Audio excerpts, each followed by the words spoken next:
नमस्कार दोस्तों, wealth sky के एक और नए इंटरेस्टिंग वीडियो में आप सभी लोगों का स्वागत है। मेरा नाम है सुधीर और बात करेंगे इस वीडियो में हम निफ्टी एंड बैंक निफ्टी के बारे में। दोनों के चार्ट को अंडरस्टैंड करेंगे, समझने की कोशिश करेंगे कल से जो नया वीक स्टार्ट हो रहा है उसमें मार्केट कैसा बिहेव कर सकता है।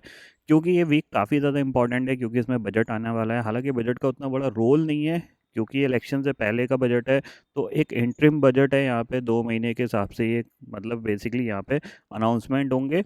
बट फिर भी एक इवेंट है तो इम्पॉर्टेंट रहेगा मार्केट के लिए कि मार्केट कैसा बिहेव कर सकता है। ठीक है, तो उसको हम समझने की कोशिश करेंगे। तो जल्दी से इस वीडियो को स्टार्ट करते हैं। वीडियो स्टार्ट करने से पहले सबसे पहले आप लोगों को बता दूं, जिन लोगों ने अभी तक एसएएस में अकाउंट नहीं खोला है और अभी तक हायर ब्रोकरेज पे कर रहे हैं ज़ीरोधा, ग्रो, एंजल में ट्रेड करके, तो उनके लिए सबसे अच्छी अपॉर्चुनिटी है कि आप एसएएस में अकाउंट ओपन कर लो। अगर आप ट्रेडिंग करते हो, अगर आप फ्रीक्वेंटली बहुत ज़्यादा ट्रेड करते हो, दिन के आपके 200-300 ऑर्डर्स होते हैं और आपकी ब्रोकरेज बहुत ज़्यादा लगती है, तो आपको इस अकाउंट की ज़रूरत पड़ सकती है। और अगर आप यहाँ पे खुलाते हो तो चांसेस वेरी हाई कि आपकी बहुत ज़्यादा कैपिटल बचेगी, आपकी ब्रोकरेज कम रहेगी। 1000 रुपये पर मंथ के हिसाब से वहाँ पे प्लान चलता है, जो कि आपको काफ़ी हद तक आपकी ब्रोकरेज सेव करता है। ठीक है, तो इसके बारे में ज़रूर सोचिएगा और ऐसे इसमें अकाउंट खोल लीजिएगा यहाँ पे। है, और अगर आप रेफरेंस कोड यूज़ करते हो PY118, तो आपके अकाउंट ओपनिंग चार्जेस वहाँ पे नहीं लगेंगे। ठीक है, अब यहाँ पे हम समझते हैं कि मार्केट के लिए क्या इंपॉर्टेंट है। तो सबसे पहले हम समझते हैं, देखो निफ्टी के लिए अगर देखा जाए तो निफ्टी अगर आपका यहाँ पे देखा जाए तो 21,350 पे निफ्टी क्लोज हुआ है। ये चैनल है, इस चैनल के अंदर निफ्टी क्लोज हुआ है। हालांकि एक नया लो बना था, फिर ये लो ऊपर हुआ, तो नए लो नहीं बन रहे हैं निफ्टी में, ये अच्छी चीज़ है। तो कहीं ना कहीं मार्केट अपने आप को होल्ड करने की कोशिश कर रहा है, खासकर निफ्टी। ठीक है, तो हम क्या करेंगे, यहाँ से एक थोड़ा सा पॉजिटिव व्यू लेके चलने की कोशिश करेंगे, क्योंकि कहीं ना कहीं मार्केट में थोड़ी सी जगह बन गई है ऊपर जाने के लिए। क्योंकि अगर हम मैक्सिमम देखें, ये एक रेजिस्टेंस पॉइंट हो सकता है 21,800 से लेके 21,750 का, ये एक रेजिस्टेंस एरिया हो सकता है। तो कहीं ना कहीं इसने अपर साइड पे थोड़ी सी जगह बना ली है। क्यों बाउंस बैक के लिए हम प्ले करने की कोशिश करेंगे, बताऊंगा मैं। क्योंकि बैंक निफ्टी ने काफ़ी ज़्यादा वीकनेस दिखा दी है और कोई एक स्ट्रॉन्ग बाउंस अभी तक बैंक निफ्टी में नहीं देखने को मिला है। क्योंकि सीरीज़ ख़त्म हो गई है, नई सीरीज़ स्टार्ट हो गई, तो ज़ाहिर-सी बात है, जो पहले डाटा था जनवरी सीरीज़ का वो नेगेटिव था। तो नेगेटिव डाटा के हिसाब से क्या होता था, बैंक निफ्टी जब भी गैप अप खुलता था तो सेलिंग में आ जाता। अब नई सीरीज़ स्टार्ट होगी, नया फ्रेश डाटा बनेगा, तो हो सकता है एक ऊपर की तरफ रैली देखने को मिले। तो आपको कल के ट्रेडिंग सेशन में आपको क्या ध्यान रखना है, जब तक आप 21,200 के नीचे ट्रेड नहीं करते हो, तब तक आप अपने आप को ज़्यादा वीक मत समझना।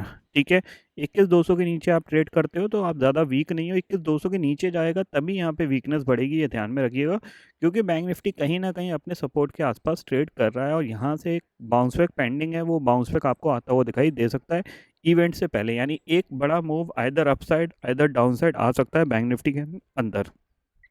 ठीक है, तो हम क्या करेंगे यहाँ पे, जब तक ये लो नहीं टूटता 21,250 का या फिर 21,200 का, तब तक हम इसको ज़्यादा सेल नहीं करेंगे। और कोई भी पॉजिटिव सेटअप बनता है तो हम ज़रूर ट्रेड करेंगे यहाँ पे।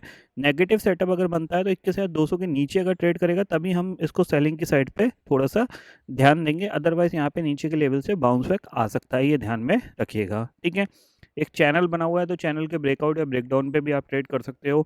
ऊपर 21,400 निकलता है तो आप पॉजिटिव साइड पे ट्रेड कर सकते हो, नीचे 21,200 निकलता है नेगेटिव साइड पे ट्रेड कर सकते हो।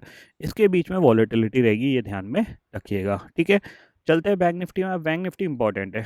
अब बैंक निफ्टी में अगर आप देखोगे तो यहाँ पे क्या है, बैंक निफ्टी वन वे ऊपर से यहाँ से ऑलमोस्ट अगर देखा जाए तो 46,500 या 46,600 के लेवल से वन वे गिरा है। और इसने ऑलमोस्ट लो बनाया था आपका 44,450 का। अब यहाँ पे कोई भी बाउंस बैक नहीं आया है। तो अगर आप देखोगे तो यहाँ से एक ट्रेंड लाइन थी डाउनवर्ड, जहाँ से इसने रेजिस्टेंस फेस करके नीचे की तरफ आया, एक नया स्विंग लो बना के इसने इसको ब्रेक करके ऊपर की तरफ मूव करने की कोशिश करी थी। बट जो प्रोविजनल क्लोजिंग है वो नीचे की तरफ आई थी 44,860। और कहीं ना कहीं 44,500 से लेके 400 का जो जोन है, ये एक बैंक निफ्टी के लिए सपोर्ट जोन है।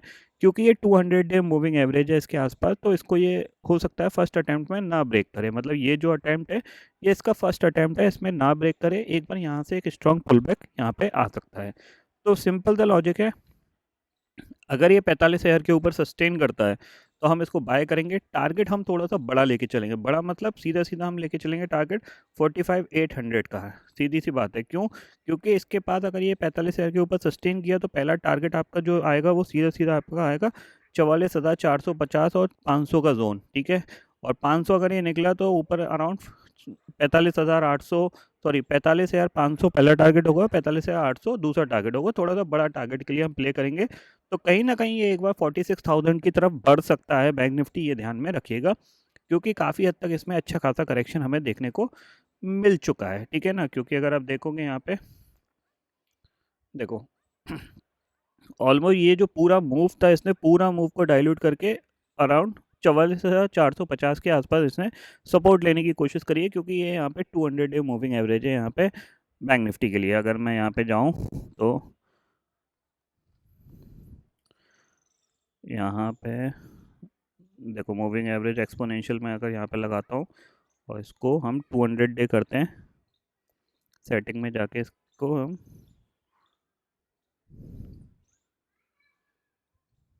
ठीक है, तो आपको ये दिख रहा होगा ये 200 डे मूविंग एवरेज के आसपास यहाँ पे ये सपोर्ट लेने की कोशिश कर रहा है। तो एक ऊपर की तरफ एक मूवमेंट आ सकता है, इसीलिए मैं आपको बोल रहा हूँ 45,050 के ऊपर सस्टेन करे या 45,000 के ऊपर इसको थोड़ा सा लॉन्ग साइड पे ही प्ले करिएगा। 45,000 के नीचे जब तक ट्रेड कर रहा है तब तक आप इसको शॉर्ट कर सकते हो। 45,000 के ऊपर अगर ट्रेड करना स्टार्ट करता है तो आप एक लॉन्ग साइड का व्यू यहाँ पे ले सकते हो। तो निफ्टी यहाँ पे हो गया, बैंक निफ्टी हो गया, ग्लोबल मार्केट पॉजिटिव है, उसमें ज़्यादा कुछ इम्पैक्ट है नहीं। तो जाहिर सी बात है यहाँ पे क्या है, आपको थोड़ी सी क्या है एक पुल बैक आ सकता है मार्केट में बजट से पहले, उस पुल बैक के लिए आप प्ले कर सकते हो। नीचे फर्दर यहाँ पे मार्केट तभी गिरेगा जब अब निफ्टी अगर यहाँ पे सेल ऑफ के लिए आए, क्योंकि निफ्टी ने कंटिन्यू मार्केट में सपोर्ट लेने की कोशिश करी है 21,000 के आसपास, 21,150 के आसपास। तो वो एक स्ट्रॉन्ग यहाँ पे कह सकते हैं एक एरिया है जहाँ पे निफ्टी बार बार सपोर्ट ले रहा है। तो बैंक निफ्टी कहीं ना कहीं यहाँ से 1,000 पॉइंट का मूवमेंट ऊपर की तरफ कर सकता है। एक ही दिन में करेगा या 2 दिन में करेगा ये थोड़ा सा डाउट में है, बट फिर भी 500 से 700 पॉइंट का मूवमेंट आ सकता है बजट से पहले। यानी बजट आपका थर्सडे को है, तो आपके पास कल का ट्रेडिंग सेशन है, परसों का ट्रेडिंग सेशन है, उसके बाद वेडनेसडे का ट्रेडिंग, इन 3 ट्रेडिंग सेशन पे एक मूवमेंट ऊपर की तरफ बन सकता है, ये ध्यान में ज़रूर रखिएगा, ठीक है। तो आई होप दोस्तों ये पर्टिकुलर डाटा आपको समझ में आ गया होगा। दोस्तों फिलहाल इस वीडियो में इतना ही है। आई होप ये वीडियो आपको पसंद आएगा। वीडियो पसंद आता है तो लाइक और शेयर ज़रूर करिएगा, और चैनल को जो सब्सक्राइब कर लीजिए, क्योंकि मैं सुधीर लेके आता रहूँगा हर दिन आपके लिए नए नए वीडियो। इसी के साथ शुक्रिया दोस्तों, जय हिंद।